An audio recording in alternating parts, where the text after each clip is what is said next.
طیبہ طاہرہ عائشہ صدیقہ رضی اللہ تعالیٰ عنہا میرے آقا کی رفیقہ حیات بلکہ وہ محبوبہ رسول تھیں، ان پر ایک الزام لگایا تھا منافقین نے، اس کا دفاع کیا میرا مولا اور آیت نازل فرمایا شان عائشہ میں، صدیقہ طاہرہ کی شان میں آیت نازل ہوئی۔ ہوا یہ تھا کہ ایک جنگ سے حضور واپس آ رہے تھے، جنگ غزوہ بنو مصطلق، وہاں سے واپسی میں حضرت عائشہ بھی اس سفر میں حضور کے ساتھ تھیں۔ رات کا وقت تھا، ایک جگہ قافلہ رک گیا تو قافلہ جب رکتا تھا تو اونٹ کے اوپر جو کجاوا ایک جو ہے حجرے کی طرح بنا دیا جاتا، جھونپڑی بنا دی جاتی تھی جو ام المومنین کے لیے ہوتی تھی، حضور کی ازواج مطہرات پردے میں جاتی تھی، وہ اٹھا کر کے زمین پر رکھ دیا۔ حضرت عائشہ کی عمر بھی چھوٹی تھی، کم عمر کی تھی، تو وہ بڑی ہلکی بھی تھیں، جو صحابہ اٹھاتے تھے اٹھا کر کے رکھ دیتے تھے۔ رات کا وقت تھا اور وہ وہاں پر سو گئیں، کجاوے سے باہر نکل کر کے سوئیں۔ پھر ہوا یہ کہ قافلہ چل پڑا، حضرت عائشہ صدیقہ وہیں رہ گئیں۔ وہ کجاوا اٹھا کر کے جو صحابہ تھے انہوں نے اونٹ پر رکھ دیا اور یہ سوچا کہ اس میں ام المومنین ہیں، سو رہی ہوں گی، اٹھا کر کے اونٹ پر رکھ دیا، باندھ دیا اور اونٹ چل پڑا، جبکہ ام المومنین کہیں اور سوئی ہوئی تھی۔ یہ رہ گئی بات۔ اب قافلہ مدینے کی طرف رواں دواں تھا، پیچھے سے قانون یہ تھا قافلے میں، ایک صحابی بہت پیچھے چلتے تھے کہ قافلے سے چھوٹا ہوا کوئی سامان ہو تو وہ اٹھا کر کے لے کے آ جاتے تھے، کسی کا کچھ بھی رہ جاتا تو وہ حضرت صفوان ایک صحابی تھے، وہ پیچھے چلے آ رہے تھے، انہوں نے دیکھا ام المومنین عائشہ صدیقہ اکیلی تھیں، انہوں نے دیکھتے ہی کہا یہ کیا ہے، انا للہ و انا الیہ راجعون، کیا ہوا ہے؟ انہوں نے اپنا چہرہ پھیر لیا اور ام المومنین نے پردہ کر لیا۔ ام المومنین کہنے لگیں کہ قافلہ چلا گیا اور میں رہ گئی، نیند میں تھی۔ انہوں نے کہا ان کے ساتھ جو اونٹنی تھی اس پر ام المومنین کو سوار کیا اور نکیل پکڑ کر کے چلتے رہے۔ اب جب مدینے آئے تو بدمعاش قسم کے اوباش قسم کے ذلیل منافقین نے ام المومنین پر یہ تہمت لگانا شروع کیا کہ محمد رسول اللہ کی بیوی کسی اور مرد کے ساتھ چلی گئی تھی، نعوذ باللہ۔ حضرت عائشہ ان کے ساتھ چلی گئی تھی، قافلے سے الگ آئی ہیں، یہ بہت بھدا الزام۔ اسی کے متعلق قرآن میں آج ہم نے جو سورہ نور پڑھا ہے نا، اس میں ایک آیت ہے والذین یرمون المحصنات ثم لم یأتوا باربعۃ شہداء فجلدوہم 80 جلدہ۔ اللہ فرماتا ہے جو مومنہ عورتوں پر الزام لگاتے ہیں، تہمت لگاتے ہیں، اور اگر 4 گواہ نہیں لا پائیں گے تو حکم شرع یہ ہے کہ 80 کوڑے مارو ایسے آدمی کو جو تہمت لگایا۔ اور پھر فرمایا کہ زندگی بھر پھر کبھی اس کی گواہی قبول نہیں کی جائے گی، وہ مردود الشہادہ ہے، اس کی کوئی گواہی نہیں قبول کی جائے گی جو تہمت لگاتا ہے۔ اب سنو، جب عائشہ صدیقہ رضی اللہ تعالیٰ عنہ مدینے آ گئیں تو یہ باتیں پھیلنے لگ گئیں اور بہت پھیل گئیں۔ نبی پاک صلی اللہ علیہ وسلم کو بتایا گیا کہ ایسی ایسی باتیں آپ کی زوجہ کے متعلق ہیں۔ حضور پاک صلی اللہ علیہ وسلم حضرت عائشہ کے پاس آئے، پوچھے عائشہ یہ کیا میں سن رہا ہوں؟ حضرت عائشہ صدیقہ رضی اللہ تعالیٰ عنہ رونے لگ گئیں، بڑا پیار کرتے تھے میرے آقا ان سے اور وہ بھی بہت محبت کرتی تھی۔ حضور پاک صلی اللہ علیہ وسلم نے پھر ہوا یہ کہ حضرت عائشہ سے بات کرنا بھی چھوڑ دیا حضور نے، کہ میں اس وقت تک انتظار کروں گا جب اللہ تعالیٰ کا حکم آ جائے۔ اب یہ ام المومنین کے لیے کتنا ڈیفیکلٹ اور کتنا سخت مرحلہ ہوگا کہ کائنات کے آقا و مولا جن کی وہ زوجہ ہیں وہ بات نہیں کر رہے اور گھر پہ نہیں آ رہی، تو حضرت عائشہ اپنے مائکے چلی گئیں حضرت ابوبکر صدیق کے گھر، تو حضرت ابوبکر صدیق بھی بات نہیں کر رہے، پتہ نہیں کیا ہوا، لیکن معاملہ کچھ بھی نہیں تھا۔ آج کے منافقین بھی اس واقعے کو اٹھاتے ہیں اور کیا کہتے ہیں رسول اللہ کو علم غیب نہیں تھا، اگر غیب کا علم ہوتا تو اتنے دن تک حضور اپنی بیوی کے متعلق تھوڑی نہ خاموش رہتے۔ اس وقت کے منافق تہمت عائشہ صدیقہ پہ لگا رہے تھے، آج کے منافق جو ہے حضور پاک پر یہ تہمت لگاتے ہیں علم غیب نہیں تھا۔ سنو، میں دونوں مسئلے حل کرتا ہوں، اس کا حل بتاتا ہوں۔ یہ صحابہ کا بڑا امتحان تھا، 1 مہینے تک یہ معاملہ چلتا رہا مدینے میں۔ حضرت عمر فاروق رضی اللہ تعالیٰ عنہ کو حضور نے بلایا، ایک باری باری ہر ایک سے پوچھنے لگے۔ حضرت عمر سے پوچھا تمہارا کیا خیال ہے عائشہ کے بارے میں، یہ جو تہمت لگائی گئی، یہ جو افواہ ہے؟ حضرت عمر نے کیا ایمان کا جواب دیا. کہتے ہیں یا رسول اللہ صلی اللہ علیہ وسلم، رب ذوالجلال آپ کے جسم پر مکھی بیٹھنے نہیں دیتا. اگر عائشہ ناپاک ہوتی تو آپ کے گھر کے لیے کیسے قبول کرتا؟ نکاح تو اللہ نے فرمایا آپ کا، اور کوئی ناپاک عورت آپ کی اہل میں آ کیسے سکتی ہے؟ وہ اہل بیت ہے. یہ حضرت عمر کا جواب تھا. سیدنا عثمان ابن عفان نے بھی ایسا ہی عشق کا جواب دیا. کہا کہ جس کا سایہ زمین پر نہیں پڑتا اس کی بیوی بدکار کیسے ہو سکتی؟ اللہ تبارک و تعالیٰ نے محفوظ رکھا. اب جو خواتین صحابیات تھیں ان کو بھی حضور بلانے لگے، پوچھنے لگے عائشہ کے بارے میں کیا خیال. یہ در حقیقت ہے کہ امتحان چل رہا تھا. وہاں جو منافق تھے وہ تو کہنے لگے، جب منافق کون تھے؟ ظاہر وہ مسلمان ہی تھے، حضور کے پیچھے نماز پڑھتے تھے، بڑی بڑی باتیں کرتے تھے، لیکن اندر کیا تھا وہ کیا ہے.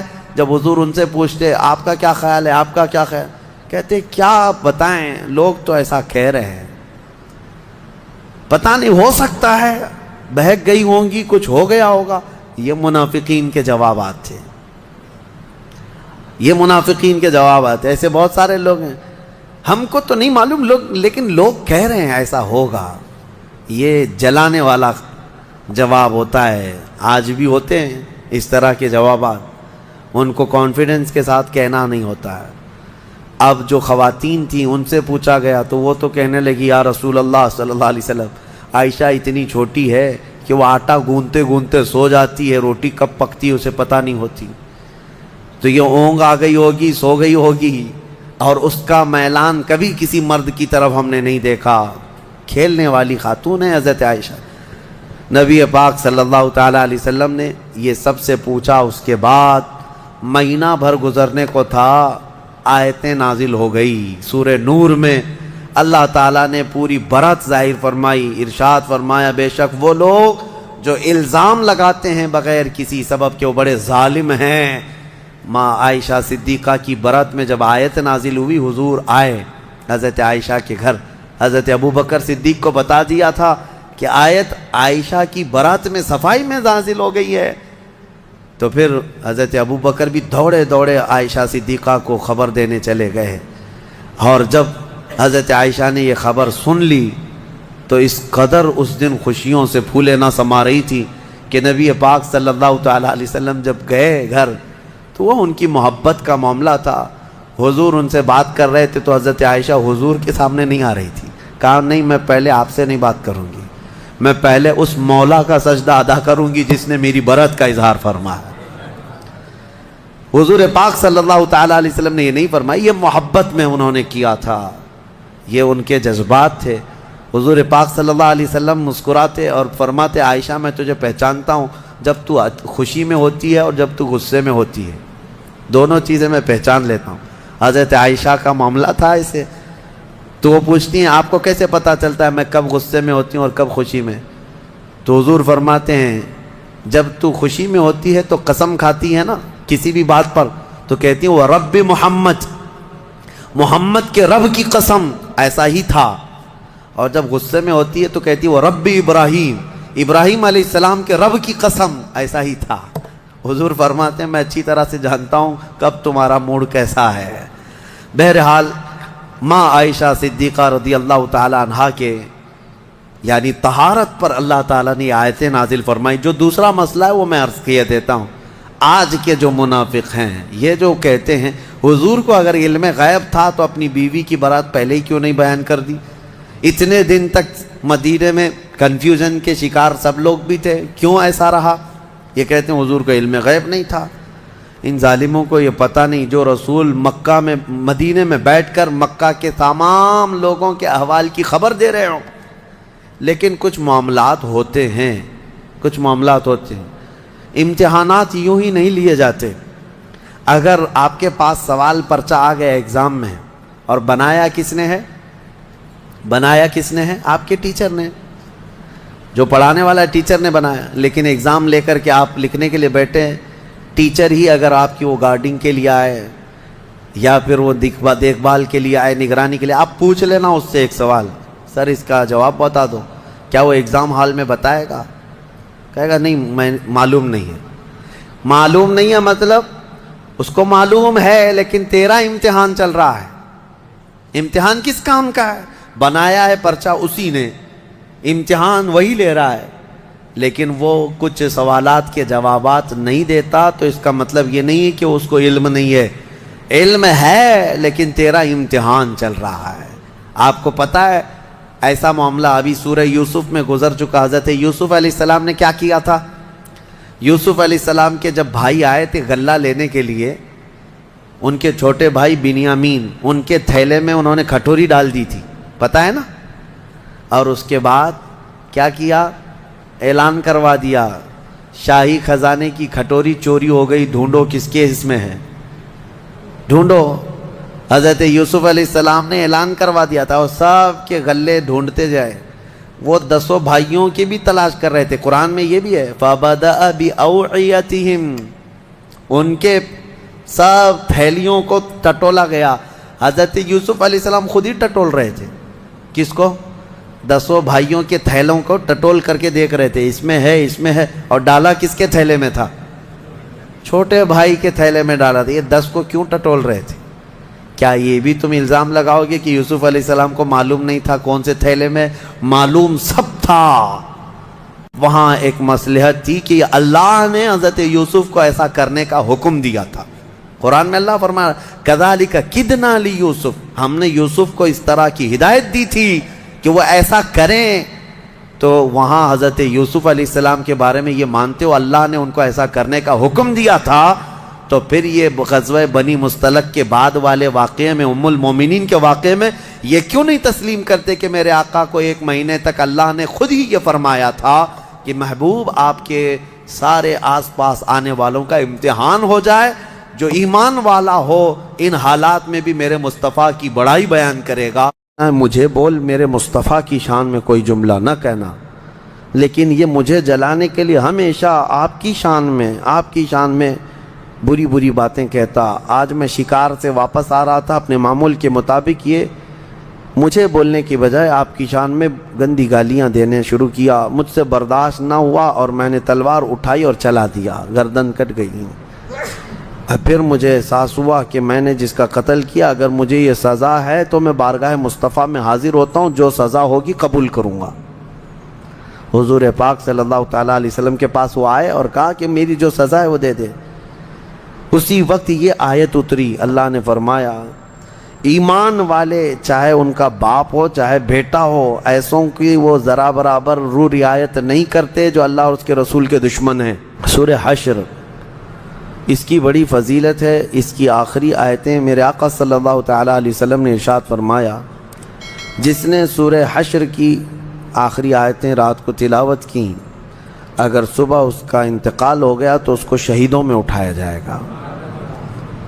وہ آخری آیتیں هو اللہ الذی لا الہ الا هو عالم الغیب والشہادۃ هو الرحمن الرحیم، یہ آخری آیتیں ہیں۔ اور سورہ حشر میں بھی اللہ تبارک و تعالیٰ نے کئی اہم پیغامات عطا فرمائے ہیں، اور 1-2 آیتیں میں آپ کو بتا دیتا ہوں۔ سورہ ممتحنہ میں جو آئی ہیں، اللہ فرماتا ہے لا ينہاکم اللہ عن الذین لم یقاتلوکم فی الدین ولم یخرجوکم ان تبروہم وتقسطوا الیہم۔ یہ آیتیں ان ظالموں کو نہیں نظر آتی۔ اللہ نے فرمایا جن لوگوں نے تم سے لڑائی نہیں کی، قتل و قتال نہیں کیا، اور نہ تم کو تمہارے گھروں سے کبھی نکلنے پر مجبور کیا، تو اللہ تعالیٰ ایسے لوگوں سے تمہیں ملنے جلنے سے منع نہیں کرتا۔ ان کے ساتھ اچھا سلوک کرو، انصاف کے ساتھ رہو۔ جن کے ساتھ تمہاری جنگ نہیں ہوئی، جنہوں نے تمہارے گھروں سے تمہیں نہیں نکالا، ان کے ساتھ اللہ کیا فرماتا ہے؟ مل جل کر کے رہنے میں، ان کے ساتھ اچھائی کا سلوک کرنے میں اللہ منع نہیں فرماتا۔ انما ینہاکم اللہ عن الذین قاتلوکم فی الدین، ہاں اللہ تعالیٰ ان لوگوں سے تمہیں ملنے سے منع کرتا ہے جنہوں نے دین میں تم سے جنگ کیا ہے۔ وَأَخْرَجُوكُم مِّن دِيَارِكُمْ، اور تم کو تمہارے گھروں سے، تمہارے شہروں سے نکالا ہے، یا پھر تمہارے نکالنے پر دوسروں کی مدد کی ہے۔ ایسے فسادی لوگوں سے اللہ فرماتا ہے تم کوئی موالات، محبت ہرگز نہ رکھنا، اور جو ایسے لوگوں سے محبت رکھتا ہے وہ بڑا ظالم ہے۔ اب آپ سمجھ گئے جو دشمنان اسلام ہیں، جو مسلمانوں کو قتل کرتے ہیں یا ان کو ان کے گھروں سے نکالتے ہیں، ایسوں سے دوستی کے لیے قرآن اجازت نہیں دیتا۔ ہاں، جنہوں نے تمہارے ساتھ قتل و قتال نہیں کیا، نہ ہی تمہارے گھروں سے نکالا، ان کے ساتھ تم اچھا سلوک کرو۔ قرآن میں ہے ان تبروہم، اچھا سلوک کرو، وتقسطوا الیہم، ان کے ساتھ انصاف کا معاملہ کرو، بے شک اللہ تعالیٰ انصاف کرنے والوں کو پسند کرتا ہے۔ یہ دونوں آیتیں ہمیشہ یاد رکھنا چاہیے، ورنہ یہ نکالتے ہیں ایک آیت اور ہر جگہ بیان کرتے ہیں کہ قرآن میں جو ہے کافروں کو مارنے کا حکم ہے، قتل کرنے کا حکم ہے، کافروں سے دوستی نہ کرنے کا حکم ہے۔ یقیناً کون سے کافر؟ قرآن میں اللہ نے فرما دیا جنہوں نے تم سے جنگ کیا ہے، جو تمہارے جان کے دشمن ہیں، تمہارے دین کے دشمن ہیں، اور تم کو تمہارے گھروں سے نکالا یا نکالنے پر مدد کیا۔ یہ تو کامن سی بات ہے، دنیا میں کوئی بھی قوم کیوں ایسوں سے دوستی کرے گی؟ تو میرے عزیزو یہ بات یاد رکھ لیں۔ اور سورہ ممتحنہ کی شروع کی آیتیں جو ہیں، اللہ نے فرمایا یا ایھا الذین آمنوا لا تتخذوا عدوی وعدوکم اولیاء، اے ایمان والو میرے دشمنوں کو اور اپنے دشمنوں کو دوست کبھی مت بناؤ۔ تلقون الیہم بالمودۃ وقد کفروا بما جاءکم، تم ان کے لیے محبت پیش کرتے ہو جبکہ وہ اللہ کی نعمت آیتوں کو جھٹلا دیتے ہیں جو کچھ آیا ہے، اور جنہوں نے رسول کی دشمنی کی ہے تم ان سے دوستی بگاڑتے ہو۔ قرآن پاک میں تنبیہ کے ساتھ، سختی کے ساتھ کہا گیا ہے۔ اور اگر تمہاری اولاد ہو، تمہارے جو کچھ بھی ہو، تمہیں فائدہ نہیں دیں گے اگر کافر ہیں تو، اس بات کو سمجھ کر کے چلیں۔ پھر سورہ مجادلہ میں جو پیغامات تھے اس میں سے ایک یہ ہے، اللہ تعالیٰ نے فرمایا الم تر الی الذین نہوا عن النجوی، کیا آپ نے نہیں دیکھا ان لوگوں کو جن کو منع کیا گیا ہے کانا پھوسی کرنے سے؟ اللہ تعالیٰ نے منع فرمایا۔ جب کوئی 3 لوگ بیٹھے ہوں تو اللہ فرماتا چوتھا اللہ ہے۔ تم اگر خفیہ باتیں کر رہے ہو، کانا پھوسی کر رہے ہو، ما یکون من نجوى ثلاثة الا هو رابعهم ولا خمسة الا هو سادسهم، اگر 5 لوگ بیٹھ کر کے کر رہے ہو تو چھٹا رب تبارک و تعالیٰ ہے۔ تو اس طرح کی حرکتوں کو منع کیا گیا ہے، یہ کانا پھوسی کرنا، خفیہ باتیں کرنا، کس طور پر؟ جب لوگ تمہارے سامنے بیٹھے ہوں۔ اب مثال کے طور پر 8-10 لوگوں کی محفل بیٹھی ہے، 2 ہی لوگ بیٹھ کر کے اس میں خسر پھسر کر رہے ہوں، تو یہ اخلاق سے گری ہوئی بات ہے، کیونکہ دوسروں کے دلوں میں شیطان شک ڈال دے گا کہ یہ میرے ہی متعلق کچھ بول رہے ہیں، اور ہر ایک یہی سوچنے لگے گا کہ یہ میرے خلاف پلاننگ چل رہی ہے۔ اس طرح کی حرکت کرنے سے پرہیز کرنا چاہیے، بچنا چاہیے۔ اللہ تعالیٰ نے فرمایا کتب اللہ لأغلبن انا ورسلی، اللہ نے یہ لکھ دیا ہے کہ اللہ تبارک تعالیٰ فرماتا ہے ضرور ضرور اللہ ہی غالب آئے گا اور اس کے رسول غالب آئیں گے۔ اور پھر یہ ایک آیت یہ بھی میں آپ کو سنا دوں، لا تجد قوما یؤمنون باللہ والیوم الآخر یوادون من حاد اللہ ورسولہ ولو کانوا آباءہم او ابناءہم او اخوانہم او عشیرتہم۔ اللہ فرماتا ہے محبوب آپ ایسے لوگوں کو نہیں پائیں گے جو اللہ پر اور آخرت پر ایمان رکھتے ہوں۔ ایسے مومنین کبھی بھی اللہ اور اس کے رسول کے دشمنوں سے دوستی ہرگز نہیں کریں گے، چاہے ان کے باپ ہوں، چاہے ان کے بھائی ہوں، چاہے ان کے خاندان والے ہوں، چاہے ان کے بیٹے ہوں، دوستی نہیں کریں گے۔ یہ قرآن کی آیت ان صحابہ کے لیے ہے۔ ایک بار حضرت ابو عبیدہ بن جراح، ان کے متعلق کی روایت ہے، بارگاہ رسول صلی اللہ علیہ وسلم میں آئے، ایک کپڑے میں کسی کا کٹا ہوا سر لے کر کے آئے جس سے خون ٹپک رہا تھا۔ حضور نے پوچھا یہ کیا ہے؟ سر وہ کپڑا ہٹا کر دکھایا، کہا یہ میرے باپ کا سر ہے۔ کہا کس نے قتل کیا؟ کہا میں نے کیا۔ کیسے؟ انہوں نے کہا کہ حضور بہت برداشت کیا، جب جب میں گھر جاتا تھا یہ آپ کو گالیاں دیتا تھا، ہر بار یہ آپ کو گالیاں دیتا، اور میں اس کو بارہا سمجھاتا کہ جو کوسنا ہے، جو بولنا ہے مجھے بول، میرے مصطفیٰ کی شان میں کوئی جملہ نہ کہنا۔ لیکن یہ مجھے جلانے کے لیے ہمیشہ آپ کی شان میں بری بری باتیں کہتا. آج میں شکار سے واپس آ رہا تھا، اپنے معمول کے مطابق یہ مجھے بولنے کی بجائے آپ کی شان میں گندی گالیاں دینے شروع کیا. مجھ سے برداشت نہ ہوا اور میں نے تلوار اٹھائی اور چلا دیا، گردن کٹ گئی.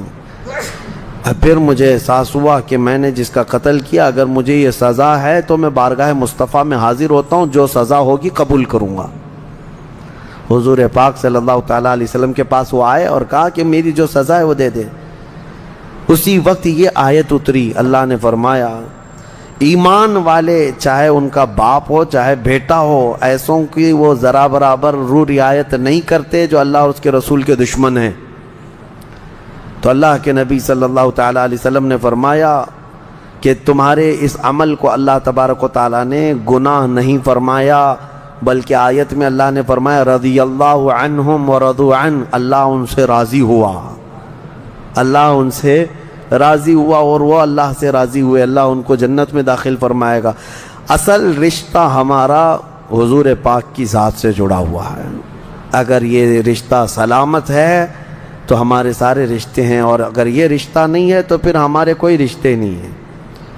ہاں، بہت آسان سا ہے اصول دوستی اپنا، جو ان سے آشنا نہیں وہ ہمارا ہو نہیں سکتا.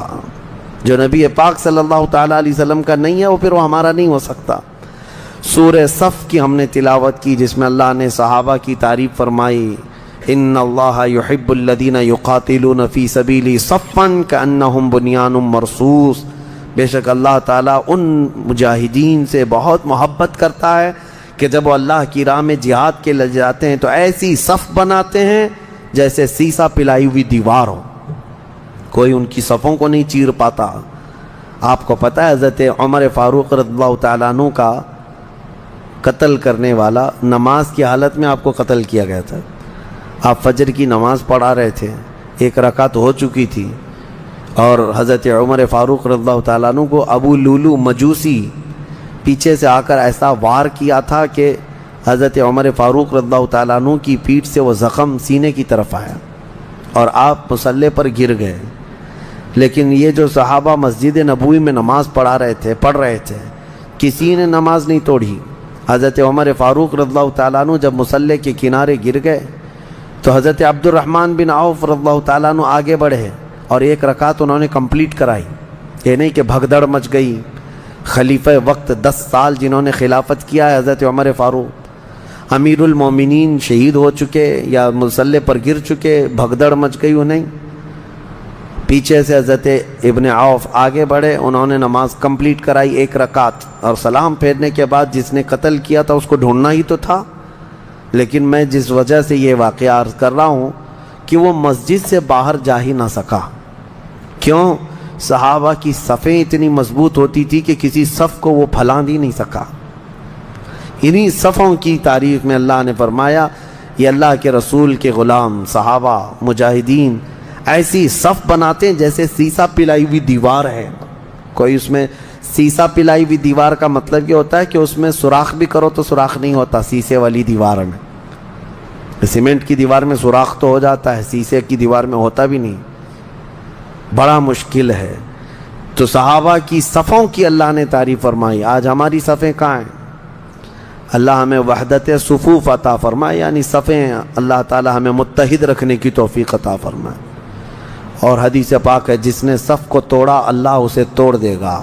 من قطع صفا قطع اللہ.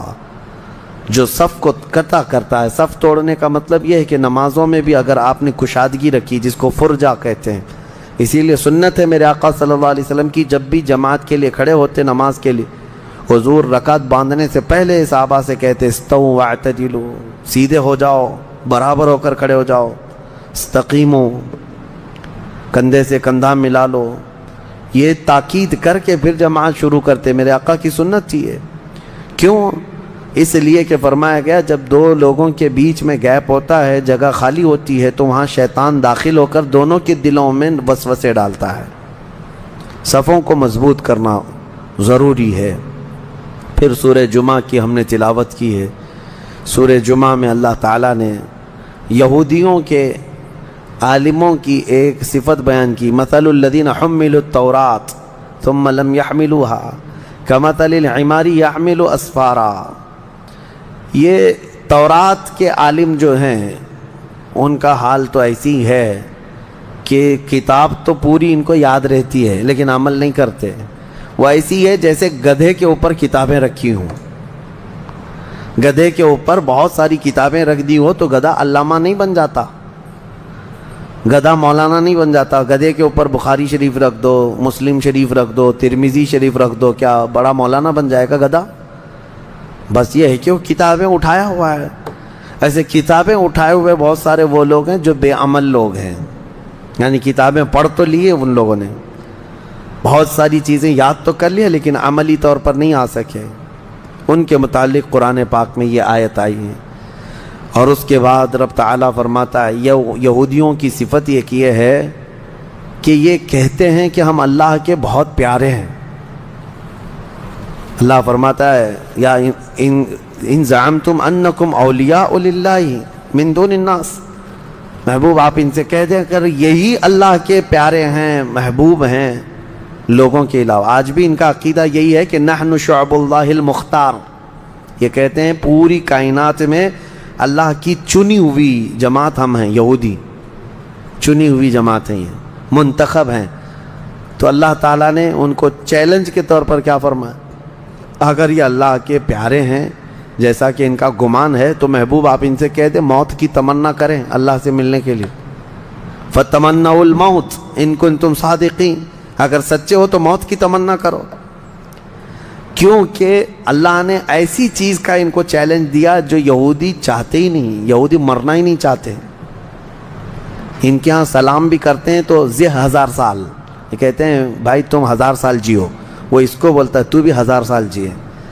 اور قرآن میں ہے اگر اللہ ان کو 1000 سال کی عمر بھی دے دے، لو یعمر 1000 سنۃ، اگر ان کو 1000 سال کی بھی عمر دے دی جائے تو بھی ان کا پیٹ نہیں بھرتا، یا اور جینا چاہتے ہیں۔ آج یہ پوری ایڑی چوٹی کا زور لگا کر کے بیٹھے ہیں کہ کسی طرح سے ہم موت پر کنٹرول حاصل کر لیں، موت ہمارے ہاتھ میں آ جائے، پھر جو ہے دوسروں کو مارتے رہیں گے اور ہم زندہ ہی رہ جائیں گے۔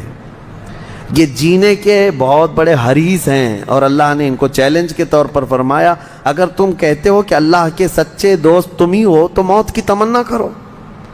قرآن میں خود رب تعالیٰ نے جواب دیا وَلَن يَتَمَنَّوْهُ أَبَدًا وَلَا يَتَمَنَّوْنَهُ أَبَدًا بِمَا قَدَّمَتْ أَيْدِيهِمْ، اے محبوب یہ ہرگز تمنا نہیں کریں گے موت کی، پوچھ کے دیکھ لیں ان کو، کیونکہ ان کی کرتوت ایسی ہیں کہ یہ مرنا ہی نہیں چاہتے۔ واللہ علیم بالظالمین، اللہ فرماتا ہے اللہ ظلم کرنے والوں کو جانتا ہے۔ لیکن میرے عزیزو آج میں ایک چیز آپ کو بتانا چاہ رہا ہوں کہ یہ کوئی نئی چیز نہیں ہے جو ہو رہی ہے آج دنیا میں، یہ پھیلنے والی ہے اور قیامت کے قریب ہم آ چکے ہیں۔ ہو سکتا ہے دنیا پوری جنگوں کے لپیٹ میں ہو، جو رسول پاک صلی اللہ علیہ وسلم نے ارشاد فرمایا قتل اتنا بڑھ جائے گا کہ 100 لوگ ہوں تو 99 مر جائیں گے، ایک بچ جائے گا، قتل اتنا بڑھ جائے گا۔ یہ جنگ کی آگ ہو سکتا ہے آس پاس سب پھیل جائے، جس کی وجہ سے اس وبا میں، اس بلا میں سب ملوث ہونے لگ جائیں گے۔ اور ایک بات یہ بھی یاد رکھو، چاہے جیسی بھی حکومت ہو، تاریخ پوری اٹھا کر کے دیکھنا، ظلم کے بعد جو غرور و تکبر میں آ کر فرعون بننے کی کوشش کرتا ہے، اس کا انجام اللہ تعالیٰ بہت بھیانک فرماتا ہے، بہت بھیانک انجام ہوتا ہے۔ اب کے ظالم بھی اپنے انجام کے بہت قریب آ چکے، انہوں نے ظلم اتنا کیا ہے، وہ بچوں کی آہیں، وہ عورتوں کی چیخیں کیا بارگاہ رب العزت میں نہ پہنچی ہوں گی؟ رب تبارک و تعالیٰ خود فرماتا ہے سَيَعْلَمُ الَّذِينَ ظَلَمُوا أَيَّ مُنْقَلَبٍ يَنْقَلِبُونَ، ان قریب ظالم یہ دیکھ لیں گے کہ کس پلٹی میں اللہ تعالیٰ انہیں گرانے والا ہے۔ جو جال وہ اپنے دشمنوں کے لیے بنتے ہیں، اللہ تعالیٰ اسی جال میں ان کو پھنساتا ہے۔ آج دیکھنا آپ تاریخ کی سچائیاں آپ کو اس بات کا جواب دیں گی۔ ظالم یہ سمجھتا ہے کہ میں خدا کے برابر ہو چکا، اب مجھے کوئی بھی ہلاک نہیں کر سکتا، اللہ تعالیٰ فرماتا ہے انما تکونوا یدرککم الموت ولو کنتم فی بروج مشیدہ، تم مضبوط قلعے میں کیوں نہ بیٹھے ہو، موت تمہارے پاس آ کر پکڑ لے گی۔ اور رب تبارک و تعالیٰ کے لیے